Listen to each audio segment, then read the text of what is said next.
ये जरा difficult topic है दिनेश। आपका खुद का बेटा, आप उसे स्टूडेंट की तरह देखते थे कि बेटे की तरह देखते थे? बिकॉज वो इतना लंबा खेलता है मुंबई के लिए और अभी भी खेल रहा है रणजी ट्रॉफी। बेसिकली 6 साल का था तब से मैं मेरे साथ वो आता था, मैचेस में आता था, खुद खेलता था। मैं उसको बचपन से आदत है। देखिए, मैं आपको हर टाइम यही बात कहूंगा कि क्रिकेटर कोच नहीं बनाते, क्रिकेटर खुद बनते हैं। सही सिर्फ बात। कोच को उसे देखना है उसका। मेरे मेरे तरफ से मैं बोलता हूँ कि जब मैं किसी बच्चे को देखता हूँ तो उसका बैटिंग स्टाइल देखता हूँ या बॉलिंग स्टाइल देखता हूँ, उसके ऊपर मुझे थोड़ा लगता है। और मैं ये कहना अगर गलत भी हो सकता है कि मैं लास्ट 30 इयर्स कोचिंग एकेडमी में हूँ, बट 30 साल में मैंने किसी से पैसे नहीं लिए। सुनिए, आप यहाँ आप जहाँ कोचेस पैसा बना रहे हैं आईपीएल में इधर उधर, ये सुनिए। मैं 30 साल से कमर्शियली मैंने सोचा नहीं, शुरू से जब से मैंने कोचिंग शुरुआत की, और आज तक मैं पैसे किसी ना, मैं मेरे जिस स्कूल को मैं कोचिंग कर रहा हूँ मैं वहां से पैसे नहीं ले रहा हूँ। क्या बात है। तो उसकी वजह से मैं कमर्शियली कभी नहीं सोचा, मैं सिर्फ टैलेंट देखते गया। और उसकी वजह से एक मुझे लग रहा है कि जहाँ जितने बच्चे मेरे स्कूल के खेले, ऑलमोस्ट 100 बच्चे स्कूल के मुंबई स्टेट के लिए डिफरेंट एज ग्रुप में खेले अभी तक। बहुत तो बड़ी उसका बात। कारण वही है, शायद हो सकता है। और दूसरी बात, जब सिद्धेश का मैंने देखा तो मैं उसको प्रमोट करते गया क्रिकेट में। और उसके बाद वो शिवाजी जिमखाना एकेडमी को गया, वहां पर प्रवीण आमरे कोच थे, देन पद्माकर शिवलकर कोच थे, हाँ। वो थे संदेश कौले थे। तो उनके पास 9 साल का तभी वहां पे जा रहा था। तो तो आपने रिस्पॉन्सिबिलिटी नहीं दी सिद्धेश के लिए, आपने अपने बेटे को किसी और के हाथ दे दिया। किसी और मैं भी उसको सैटरडे संडे मैं भी उसका कोचिंग स्कूल का मैं कोच ही था। बट एक आपको बात बताना चाहता हूँ कि मैंने घर पे आने के बाद कभी उसके कोचिंग के ऊपर डिस्कशन नहीं किया। बहुत बड़ी बात है। इसी this is called non interference in your own child. Big thing, because today parents have become ambitious for their children. This is something that you need to understand from a coaches perspective. हाँ बोलिए। Because कि आपको एक रोहित की बात बता, रोहित जब भी मैंने 12 साल का तभी देखा था, तो जब वो 19 साल का 18 साल का हुआ तो उसके बाद मैंने उसके मॉम डैडी को देखा हूँ।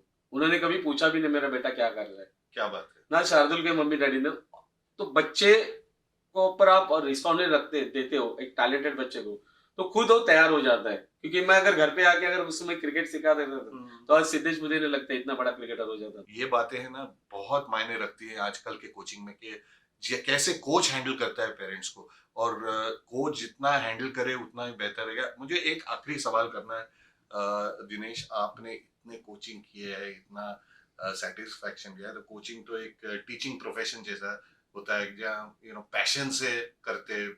जो पैशन से करता है वो पैसे के लालच में नहीं आता है ज्यादातर। बट अभी ऐसा मुझे थोड़ा लग रहा है कि कोचिंग एक जरिया बनाया गया है पैसे कमाने का। तो आपको जब ये माहौल दिखता है बाहर कि मैं एक बच्चे को ले लूं, उनको पेरेंट्स को बोल दूं कि आपका बेटा नेक्स्ट रोहित शर्मा है या नेक्स्ट सचिन तेंदुलकर है, आप इसमें इन्वेस्ट करो, आप किड में इन्वेस्ट करो, आप मुझे प्राइवेट कोचिंग के लिए पैसा दो। तो ये जो है इंडस्ट्री बन रही है, क्योंकि उसमें डर भी लगता है और एक एक एक गलत सा माहौल तैयार हो रहा है। तो आपको आपको कभी लगता है ऐसे कि ये ज्यादा बिगड़ना नहीं चाहिए, ये माहौल? डेफिनेटली बिगड़ना नहीं चाहिए, क्योंकि अब देखिए आपने जैसे पेरेंट का कहा, पेरेंट एम्बिशियस तो होते हैं और होना चाहिए, गलत बात नहीं। क्योंकि अच्छा सोच रहे। अच्छा सोचेगी, उनकी सोच यही रही कि मेरा बच्चा जाके आगे पैसा कमाए। और आज के जमाने में पैसा ज्यादा से ज्यादा आप क्रिकेट में ही है। आपने देखा, अगर आज एक डॉक्टर नहीं बनता है तो भी पैसे ज्यादा नहीं है, उल्टा आपको 1 करोड़ 2 करोड़ खर्चा करने के बाद आपको रिकवरी कम है। इवन किसी भी क्षेत्र में आप जाओ, एमबीए करना है, वॉटेवर, आपको पैसा खर्चा करना है। लेकिन अगर क्रिकेट, आप मैं आपका मेरा उदाहरण देता हूँ, अगर मेरे पास बहुत सारे लोग आते हैं, आप पर्सनल कोचिंग करो, आप 1 लाख रुपए लो महीने का, 2 लाख रुपए लो महीने का। यानी मैं आज के जमाने में अगर मैं पर्सनल कोचिंग करने जाऊँ तो मेरा इनकम 50 से 80 लाख रुपए हो सकता है, जरूर, ज्यादा आराम भी, से हो सकता है। ज्यादा भी। बट मैं करना नहीं चाहता हूँ, क्योंकि किसी पेरेंट को यानी किसी बच्चे का करियर खराब करना मेरे लिए बहुत गलत बात है। और मैं कोचिस को भी यही कहना चाहता हूँ कि आपको अगर लगता है तो आप बता दीजिए पेरेंट्स को, ये बच्चे में अंदर इतना ही क्रिकेट है तो इतना ही आगे जा सकता है। ये कहना जरूरी है। ये एक बहुत बड़ी बात की, क्योंकि मुझे लगता है कि अच्छा कोच पेरेंट्स को जो पिक्चर है वो सही बताता है। और क्योंकि कभी कभी सच्चाई, सच बोलना भी इम्पोर्टेंट है। आपको एक बात बोलूं कि इस दौर की बात करें जहाँ पैसा नहीं था क्रिकेट में, हम किसी के घर जाते थे तो बोलते थे कि क्या करता है तू आजकल, और हम बोलते थे क्रिकेट खेलता हूँ। तो बोलते क्रिकेट खेलते हो लेकिन करते क्या हो? यानी और कुछ करते हो? रोटी कहाँ से कमाओगे, पैसा कहाँ से कमाओगे? और हम बोलते थे नहीं, हम क्रिकेट खेल रहे हैं। लेकिन वो क्रिकेट की वजह से शायद एक नौकरी मिल जाती, कोई बैंक में या रेलवेज में या कोई प्राइवेट कंपनी में, या क्रिकेट की वजह से हमको नौकरी मिलती थी, वही एक लिमिट था, उससे ज्यादा तो कुछ नहीं था। तो आज मुझे एक बात कहनी है दिनेश, आपने तो इतना सब किया है क्रिकेट में, इतने एंड थैंकलेसली किया है विदाउट एक्सपेक्टिंग एनीथिंग। आपका सेटिस्फेक्शन क्या होता है जब अभी आप अंडर 14 के कोच हो, अंडर 16 के कोच हो बॉम्बे के, और जो बॉम्बे बोला जाता है कि is the heart beat of Indian cricket. तो आप जब बच्चों को देखते हो कि आपको दिखता है कोई फ्यूचर, आप कंपेयर तो नहीं करोगे कि फ्यूचर रोहित शर्मा है या तेंदुलकर है या प्रवीण आमरे है या ये बड़े बड़े नाम है, बट आप कभी ऐसे सोचते हो कि इसमें कुछ बात है, ये इसमें क्या क्वालिटीज देखते हो? डेफिनेटली मैं देख रहा हूँ, क्योंकि अभी मेरे पास जो अंडर 14 की टीम है उसमें से मैंने बच्चों को भी कहा है कि आप लोग अगर फोकस रहोगे अच्छी तरह से, आप ये गलत चीजों से लंबा रहोगे, आप ज्यादा दोस्त मत रखो, या तो मोबाइल से दूर रहो, या पेरेंट का आप सुनो मत। पेरेंट का सुनो इन द सेंस कि क्रिकेट के बारे में आप सुनो, आप अपने कोच के ऊपर फेथ रखो। कोच आपको जो भी कह रहा है, तो इस बच्चों में से मैं फ्यूचर में मुझे लग रहा है कि इस बच्चों में से, यानी एक 17 बच्चे हैं, उसमें से मुझे तो 70 to 80% बच्चे फ्यूचर में मुंबई के लिए खेलेंगे ऐसा लग रहा है। डेफिनेटली खेलेंगे, बट उसके लिए उनका सेक्रीफाइस बहुत होना जरूरी है, क्योंकि उसका फोकस होना जरूरी है।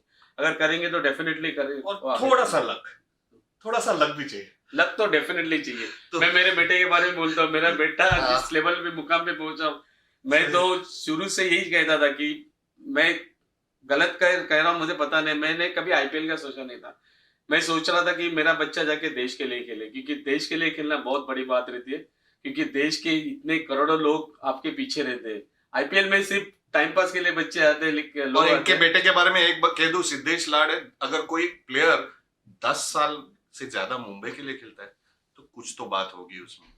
मैं उसके बारे में, मेरे बारे में भी कह रहा हूँ, लेकिन इसके बेटे के बारे में कह रहा हूँ कि ये इतना सर्विस दे चुके हैं बॉम्बे के लिए, मुंबई के लिए। हमने तो बॉम्बे के लिए दिया, इन्होंने मुंबई के लिए, हालांकि दोनों एक ही है, लेकिन 4,500 रन कोई ऐसे बनाने नहीं देता है, बनने पड़ते हैं, बनाना पड़ता है।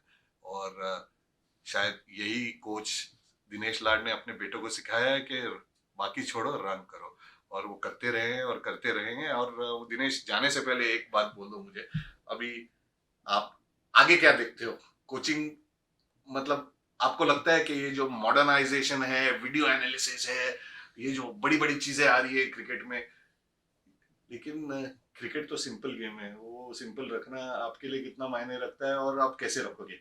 आपको मैं मजे की बात बताती, जब मैं 16 को कोच था तो वीडियो एनालिसिस किया था बच्चों का, लेकिन मैंने 3 महीने में वो वीडियो एनालिसिस क्या किया मैंने देखा भी नहीं था।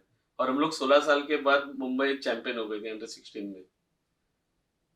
उसके ऊपर मैं मेरे आंखों के ऊपर फेथ रखता हूँ। जो मेरे गुरु ने सिखाया, मेरे गुरु ने भी वही किया था, वही मैं उनका फॉलो कर रहा हूँ। मैं इस चीजें में मायने ज्यादा ध्यान नहीं देता हूँ। मैं सिर्फ बच्चों को बोलता हूँ, तुम्हारे पास अच्छा टैलेंट है, फोकस रहो, ज्यादा टाइम दो क्रिकेट को, अच्छा करोगे तो डेफिनेटली कर ले। लक होगा वो बात की बात है, बट सही टाइम देना जरूरी है, definitely. So what Dinesh Lal, the Dronacharya coach, is saying, listen to this gospel. He says, keep it simple, be focused, and trust your talent.